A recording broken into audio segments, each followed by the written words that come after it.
This car's got 99 problems, but we've got almost all of them figured out. There's a few more that we got to take care of, and then we're getting very close to dialing this thing in, which is pretty crazy because it's a pretty far out build. But regardless, we're gonna get into it right away. Here we go.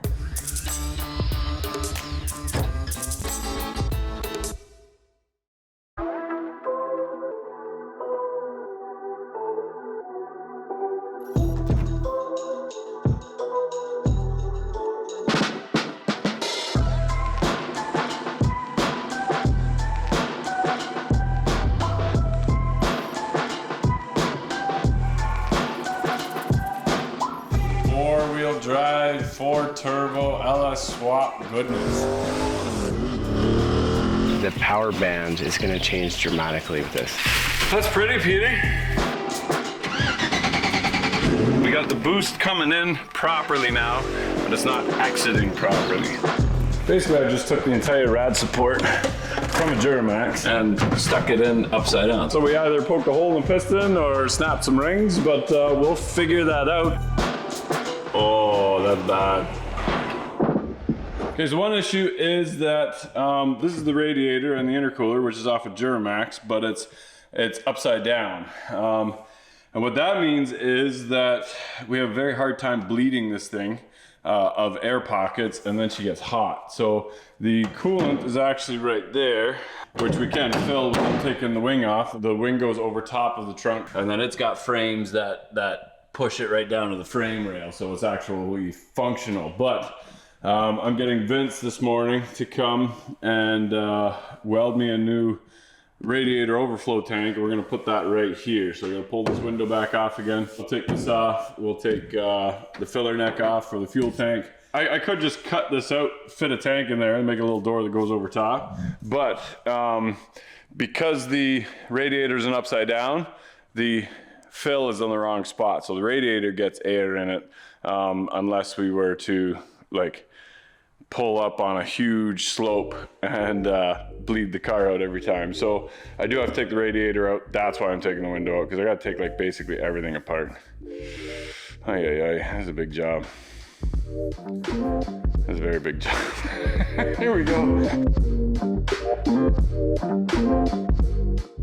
Okay, so I think the guy that built this car really put a lot of thought into this, because to take the radiator out is not a big deal, I don't think.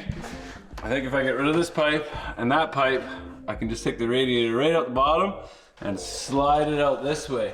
And I don't need to pull all these rivets off, because I gotta make a door anyway, and I'm gonna make it fit right here, this overflow tank. So I'll make that, it's not gonna be a huge tank, but it will be big enough. And then put a drain right at the bottom, and then have that go around and go into my radiator. Now, I would just put a fitting into my plastic tank there, but I don't trust it. I think that's going to be problems. So we're gonna replace that with an aluminum radiator. That will work much better. Nice, here we go.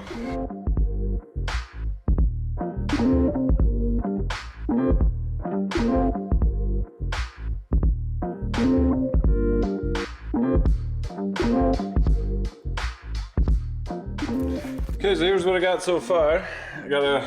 I basically have to be able to drop this in from the top. We have to clear this spot, although I could cut this section of glass out. It's better to cut it later if I have to, but leave it now just in case. I can lay all these pieces out. Each one is like really unique in its own way, because the glass kind of curves this way and curves this way, and then I need as much expansion as I can while still being able to fill the top part of the radiator. So you can see that's my lowest spot, and I can make those pieces after, but then I can put a drain cock on this side and then loop around and go to the top of the radiator right here.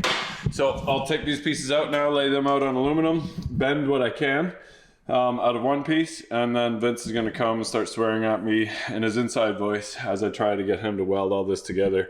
Once it's all done, I'll have a piece that goes right over top of the whole thing, so then I can rivet that back down over here and on top of here. That will hold the glass in place and hold this in place, and I just have my rad cap right here. and hopefully it doesn't fly off with turbulence. I might have to put a spring on it to keep it closed. But we'll worry about that later. Either way, the cone's going to the car behind me, not in my car. So I win the race. Yay, here we go.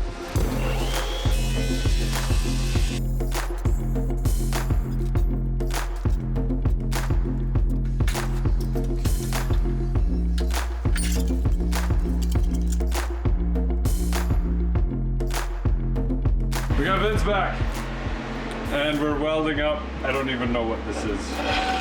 I can't really CAD draw that accurately. This is just going back and forth, making it a little bigger than it has to be. We'll shave it down.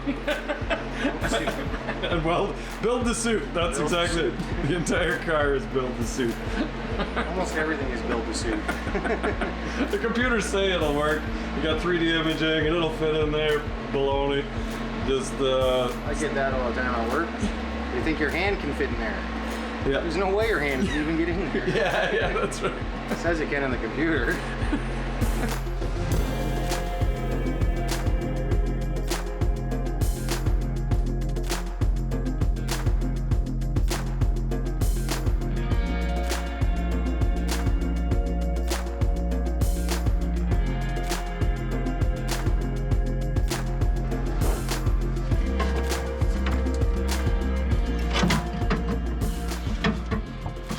Just gotta get it past the one.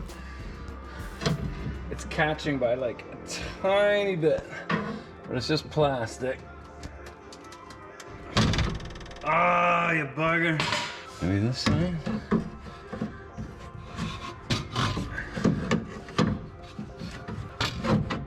This side's good. Oh yeah, that's one side. It's like right there without having to cut anything.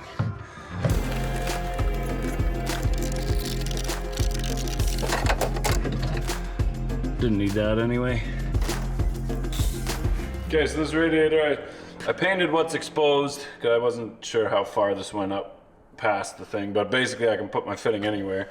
So I need to plug this hole, put an end fitting here that will go to my tank, and then braze or get Vince to weld this one shut. So basically, chop this one off, weld it, put a fitting in the top, weld it, and then everything else is fine. We can just put some plugs in here and then weld that one shut too. And we can trim this one just a hair, just to slide it in a little bit easier. She was a tight fit, but as you can see in the trunk, basically I just took the entire rad support from a Duramax and stuck it in upside down. So that's the intercooler. The intercooler's perfect shape, looks really, really good, nice and big. You can see that black thing, that's the top of the core support, and then the intercooler gets bolted to that, and then the radiator gets bolted to the intercooler. And then up is down and down is up, and that's where I've been getting my air issues from and my overheating. But I think once that's all figured out, I'm gonna replace this fuel cooler too, just because I don't trust it anymore. We got a nice new one, so we'll put that one in the back. A couple new lines to make that fit, and then we are golden. So eventually we'll replace the intercooler piping too, but one thing at a time. We'll put some proper fittings on there that we can tighten V-band clamps and stuff. All of that from Vibrant Performance has come a long way. We've got their hoses already and really happy with their stuff. So yeah, once we get into the big leagues, we're almost there. Here we go.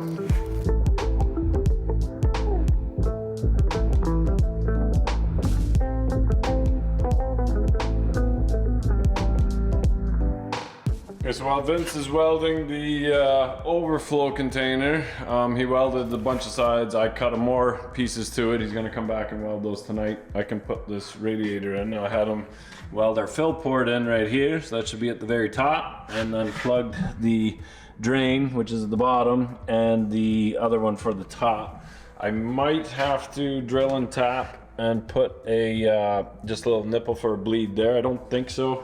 It will eventually just bubble up through through there, but we also have a bleed at the front of the engine there on the seat line there, so we can get rid of the air that way too. Once the air is out, it's a one-time thing. We should be good. So throw this in. I bet I need to do this 2 or 3 times to make it fit. Probably just have to notch these just a hair, but I'll try and fit it in stock as is. Here we go.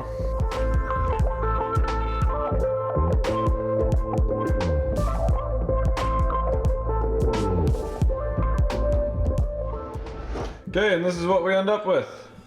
Pretty cool, eh? Well, that's still open, but we want to make sure that that still fits. So basically, I couldn't get a bigger overflow tank in there, and we're just a bit high on one corner and a bit low here, so we're going to lift up on that just a hair like this, and then basically we're just going to scribe the corner, grind it down, and then hit it on the belt sander to kind of flatten it all out, and then take the cover and make it go past, so we can bolt it to here and bolt it to here, and it will also keep the glass down. If you can see that, that will be another end fitting, and then this hose will go nicely right to that, and that is now welded into the top of the new radiator.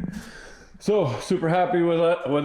We'll put the rad cap right up here, and that will decrease the wind efficiency just slightly, but same with our fill cap. But then we can check our fluids nicely right here. Fill one, check the other. We got to put the drain into another container. We'll put that down below here, so if we do have overflow, it doesn't just run down the back of the car. But that should solve our air pocket issues. And man, that looks good. So nice. I couldn't make it any bigger if we wanted to. That should give us enough room to expand. And we don't get that hot. We shouldn't get that hot because we have a lot of coolant in this car. Duramax, radiator, all the lines underneath the car, plus the engine. It'll be fine.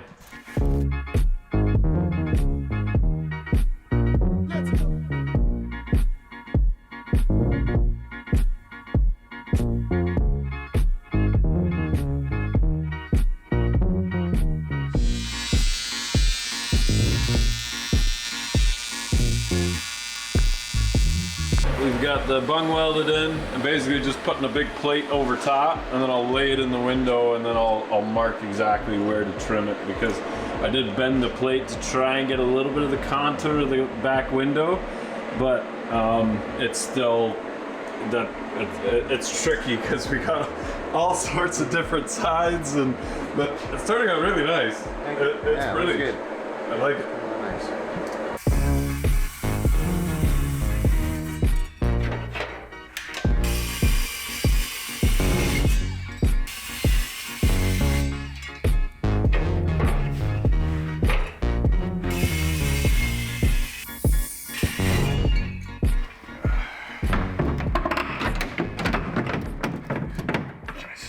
Trim that a little better.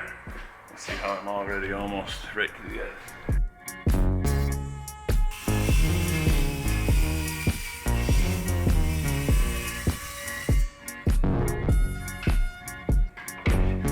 This is one of those one-off, only fits this car type of thing, and it truly is a piece of art. Some scrap aluminum that we found at V&R's yard. Vince is patient to weld everything together. This aluminum rad cap came off of somewhere else.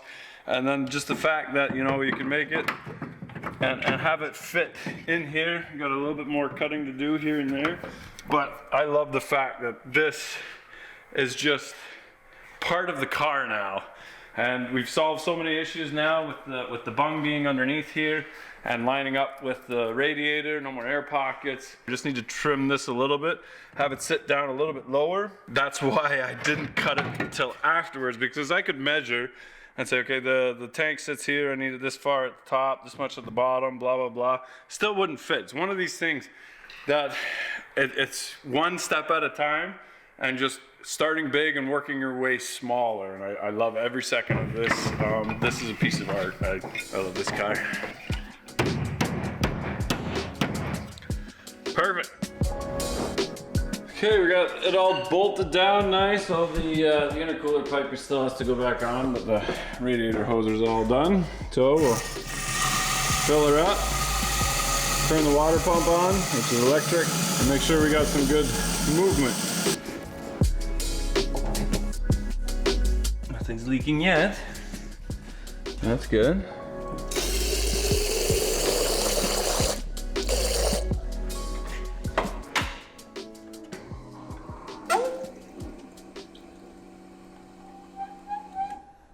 fuel. Turn on our water pump. Should get some water flowing out of there eventually. Either the battery's dying or we picked up some water because the pump slowed down. We are at 12 volts, we should be fine. Let's go, let's see some water. It'll happen, it'll happen. So there's the air. Should start coming out a little quicker now.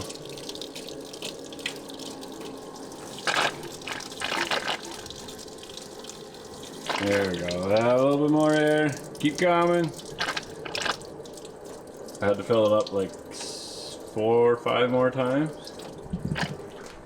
I can hear the pump changing its tune now, and it actually has to do some work.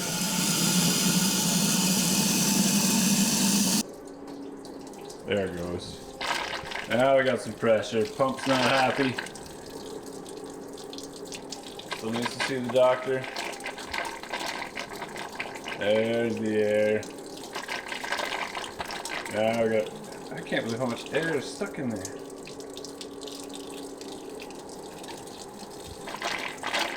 A couple more times and it's gonna go like crazy. It'll hit the fender and then that'll be it. I think you're gonna move the car outside. Making a mess.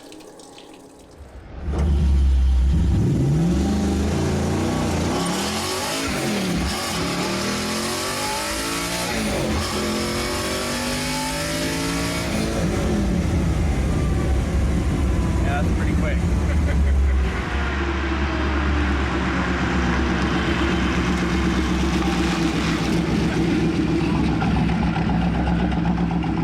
Alright, so we fixed the cooling system, but ran into another problem. We were experimenting with boost, and I think we hit 27 PSI at one point.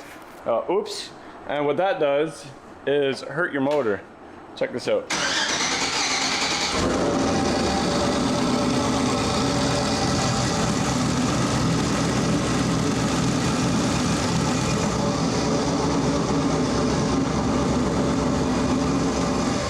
That's straight up blow-by. So we either poked a hole in the piston or snapped some rings, but we'll figure that out because we're gonna pull this engine apart. We gotta go racing this weekend. But when we built this car, I built it for a couple specific things. Back when we built it for Rob Ferretti's Project Car Challenge, we had zero money. We had 50,000 subscribers. We were bringing in like maybe $1,000 a month, maybe $2,000 a month, and that funded this entire car. We had the transmission built and we put the 4 turbos in the back because we wanted to stand out. We went with LS because I have no idea what I'm doing and they're super cheap. So if we break them and blow them up, which we've done a couple times, we can just pop another engine in and not make it a big deal. Now back then we did have Scott build us an engine and kind of go through it. This engine, I basically just took out of a pickup and threw it in there and crossed my fingers. And it still has good oil pressure, but now it's got massive blow-by. So while we are experimenting with engines, figuring out the boost, figuring out the heating, everything else in the car that could possibly go wrong, we are having Scott build an engine, but we're not putting it in until we're confident in my abilities and in the setup on the car itself. So that's when we'll be putting the expensive transmission behind it. We're gonna put a dry sump on it and protect that engine even more. But for now, these LSs are great because with 2 guys, 40 minutes, we could R&R this engine. There's just the coolant lines in the front, take the power steering off, flip the intake off, and then the exhaust, the bell housing bolts, you can get all from the top and you can pull the engine out. Before we do that, I'll probably pull the heads. We'll diagnose which cylinder it is. We gotta go racing this weekend. So it's Wednesday. I have a few days to sort this out and then hopefully we're good to go again. So here we go.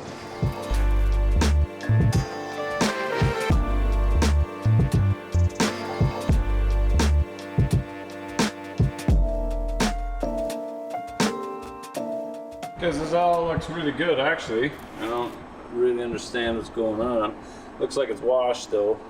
So head gasket issues for sure, which probably helped the overheating. Probably happened during the 25 pounds of boost and the 260 degree strength test. It failed that test. New head gasket, pull the other side out, and we'll pull this block out quick. We'll double check the bearings, pull that piston out, make sure the rings aren't damaged because that was the ring that's low. Easy peasy. Here we go. All right, so this engine is not even going to get an engine stand rebuild. It's going to get an engine hoist rebuild. I think this engine oil is still okay. I think it did its job. Oh, that's bad. We had a head gasket go. Whoops.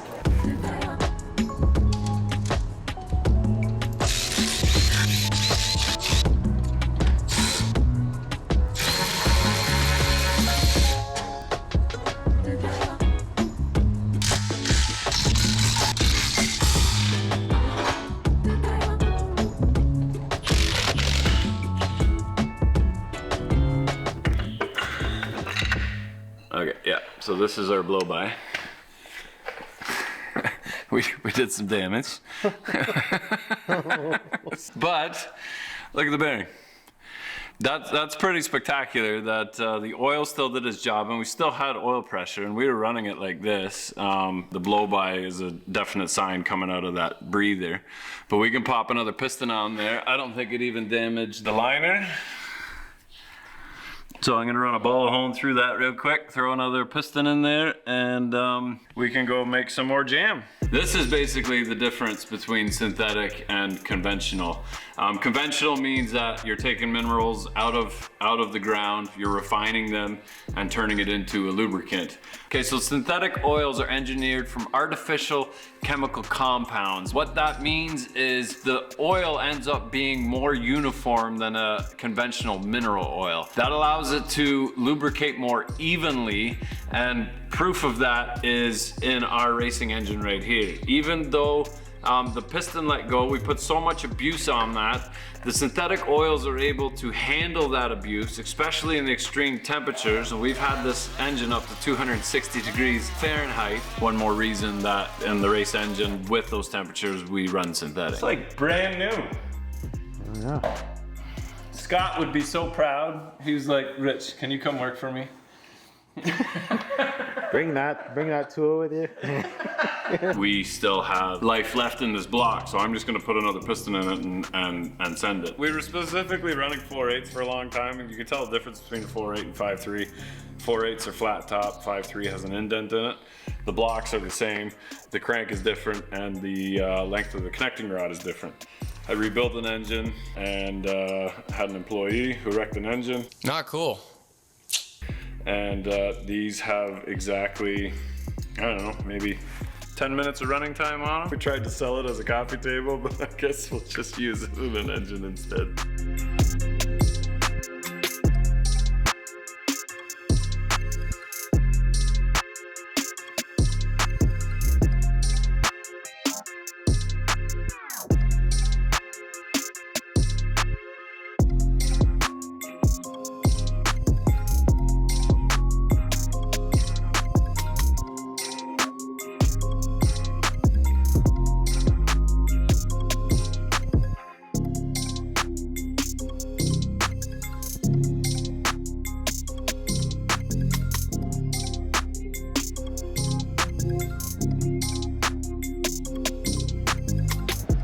Okay, first start. I should be a little bit nervous because this was an engine hoist rebuild, but then again,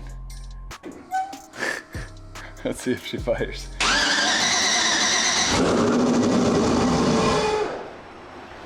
It usually does that. That's good. So far, so good. All right. We'll throttle the pedal until it warms up, and then it idles.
made it to Canadian Tire Motorsports Park, otherwise known as Mosport. And it is a washout. We're on track, but I'm happy to say the Audi is here. It's a few more upgrades. We got some vents in the hood because the hood was popping up. Plus we braced out a little better. That center section. We've got better air dams in for our coolers and a couple other small upgrades. But I've been practicing Mosport in our driving simulator, and you can too. You can actually download Debocho and you can drive him on Mosport, but we are not advised to go on the driving line because that's where the hard rubber is packed in and it's super slippery when it's wet. So there's more traction off the driving line. So everything I've practiced is no good.